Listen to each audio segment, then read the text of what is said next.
ভুলবি কি রে। আরে না না, এটা কোনো গানের ব্লগ নয়। দেখো কি কি কেটে ফেললাম, কুমড়ো, বেগুন, পেঁয়াজ, আর এগুলো আগে থেকে সেদ্ধ করে রাখা ফুলকপির টুকরো। কি জানি ধরতে পেরে গেছো। একটা বলের মধ্যে বেসন নিয়েছি, যখন কালো জিরে দিলাম তাতে, তখন হলুদ দিলাম, কাশ্মীরি লাল মির্চ, নুন, চিনি, আবার জল দিয়ে গুলিয়েও ফেলবো। তাতে আবার কি দেব? খাবার সোডা। ব্যাস ধরে ফেলেছো, আমি জানি। আসলে কি বলো তো, পুরোনো দিনের কথাগুলো একটু মনে পড়ছিল, তাই তো ব্লগটা শুরু করলাম পুরানো সেই দিনের কথা দিয়ে। কড়াই কাহিনীর আরেকটি ব্লগে তোমাদের প্রত্যেককে স্বাগত।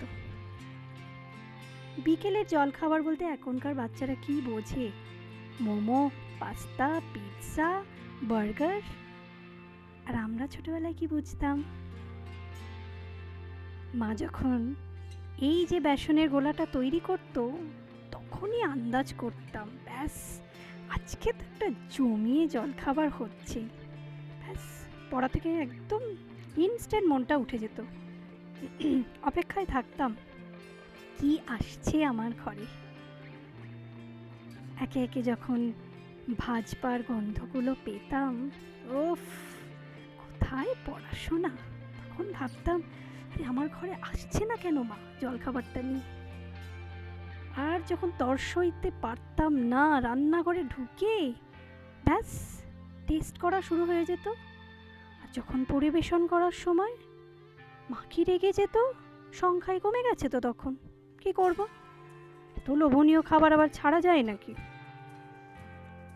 আর যখন খেতাম তখন একটু বকুনির সঙ্গে খেতাম ঠিকই, কিন্তু ব্যাস বিকেলবেলার জল খাবারটা যেন অমৃত।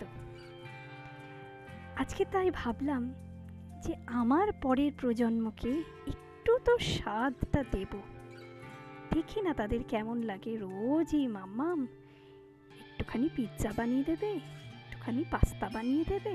ওরে বাবা, এগুলো একটু খেয়ে দেখ।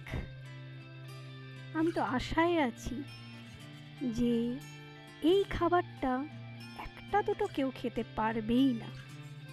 ঝুড়িতে ভরে যেরকম ছোটবেলায় আমাদের সামনে আসতো, আমি আজকে চেষ্টা করেছি একটু ঝুড়িটা ভরিয়েই দেব। দেখি না কটা পড়ে থাকে। এবার যখন কুমড়ো, ফুলুরি, বেগুনি সব কটা ভাজা হয়ে গিয়ে ব্যাস রেডি, আমার মেয়ে তো দেখে, হ্যাঁ আমি খাবো প্লিজ। আর তার সঙ্গে একটু মুড়ি, কাঁচা লঙ্কা, কাঁচা পেঁয়াজ, ব্যাস জমে গেল। কেমন লাগলো বন্ধুরা?